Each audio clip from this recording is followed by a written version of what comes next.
భూపాలపల్లి పట్టణంలో రోడ్డు భద్రతపై పోలీసులు ప్రత్యేక అవగాహన కార్యక్రమం నిర్వహించారు. ఉన్నది ఒక్కటే జిందగీ, మీకోసం మీ కుటుంబం కోసం హెల్మెట్ తప్పనిసరి అని పోలీసులు ప్రజలకు సూచిస్తున్నారు.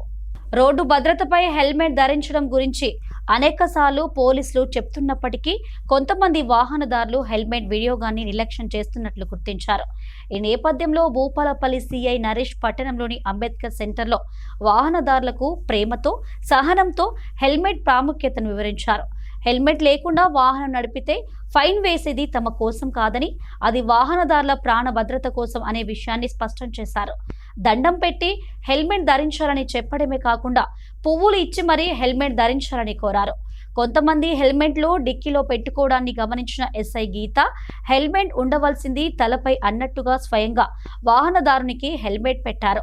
మరికొందరు వాహనాలపై అధిక సామాన్లు మోసుకెళ్లడం వంటి ప్రమాదకర చర్యలు కొనసాగుతుండడం గమనించిన సిఐ నరేష్, ఇలా చేయడం ప్రమాదకరమని, అలాగే హెల్మెట్ తప్పనిసరిగా ధరించాలన్నారు. పోలీసులు అంటే లాఠీలతోనే కాదు, ప్రేమతో కూడా మార్పు తీసుకురాగలమని ఈ కార్యక్రమం ద్వారా చూపించారు. అంతేకాక హెల్మెట్ ధరించిన వాహనదారులకు అభినందనలు తెలియజేశారు. ఇకనైనా ప్రజలు హెల్మెట్ ధరించి తమ ప్రాణాలను కాపాడుకోవాలని పోలీసులు విజ్ఞప్తి చేస్తున్నారు. మేము ఫైన్స్ బుక్ చేయడం అనేది మిమ్మల్ని ఇబ్బంది పెట్టడం కోసం కాదు. మీరు కంపల్సరీ హెల్మెట్ పెట్టుకోవాలి. ఇక లేదంటే దండం పెట్టమని చెప్పండి, చెప్తాం. దండం పెట్టి హెల్మెట్ పెట్టుకోండి ఖచ్చితంగా అని చెప్తాం. మీరు కూడా కంపల్సరీ హెల్మెట్ పెట్టుకోవాలి. మీరు కూడా అమ్మా, మీ ఫ్యామిలీ మెంబర్స్ ఎవరైనా టూ వీలర్ మీద బయటకు వస్తే హెల్మెట్ పెట్టుకోమని చెప్పాలి. అందరికి హెల్మెట్ ఉంటాయి కానీ పెట్టుకోరు చాలామంది. ఇందాక ఒక అతను డిక్కీలో పెట్టుకున్నాడు, పెట్టుకోమని చెప్పాలి. ఇంత రద్దీగా ఉన్న టైంలో నువ్వు ఇట్లా పట్టకపోతే ఎట్లా? నీకు వెనకాల కూడా ఎవరు లేరు చెప్పడానికి. ఇంత పొడుగు ఇక్కడ దాకా పెట్టినావు, వెనకాల అక్కడ దాకా పెట్టినావు, నువ్వు హెల్మెట్ పెట్టుకోలేదు. ఒకవేళ నువ్వు కింద పడితే ఇది నీకే గుచ్చుకుంటుంది, వేరే తోటి కాదు, ఫస్ట్ నీకే తగులుతుంది. హెల్మెట్ పెట్టుకోకుండా మీరు ఇట్లా వెళ్తే ఎట్లా? మీరు ఎవరు మీది? ఏ కాలనీ? మీరు కంపల్సరీ హెల్మెట్ పెట్టుకోవాలి.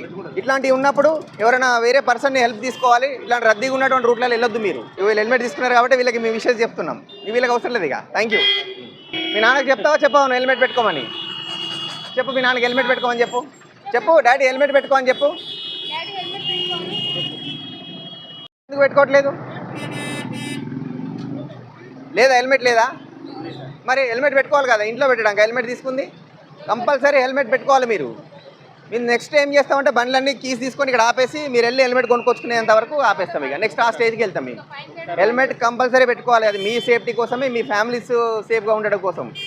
మీరు కూడా హెల్మెట్ పెట్టుకోవాలి. ప్రతి ఒక్కరు మీరు ఇక్కడే జస్ట్ 1/2 కిలోమీటరే, 2 కిలోమీటర్లే, లేదా ఈ పక్క కాలనీకి అని చెప్పి అనుకోవాల్సింది మీకోసమే.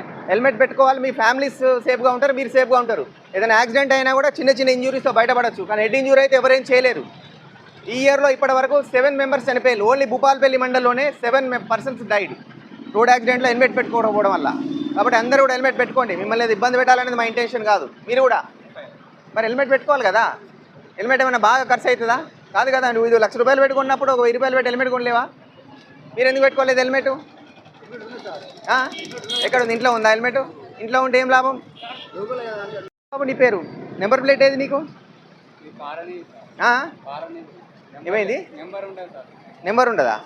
సరే, మరి హెల్మెట్ ఏది?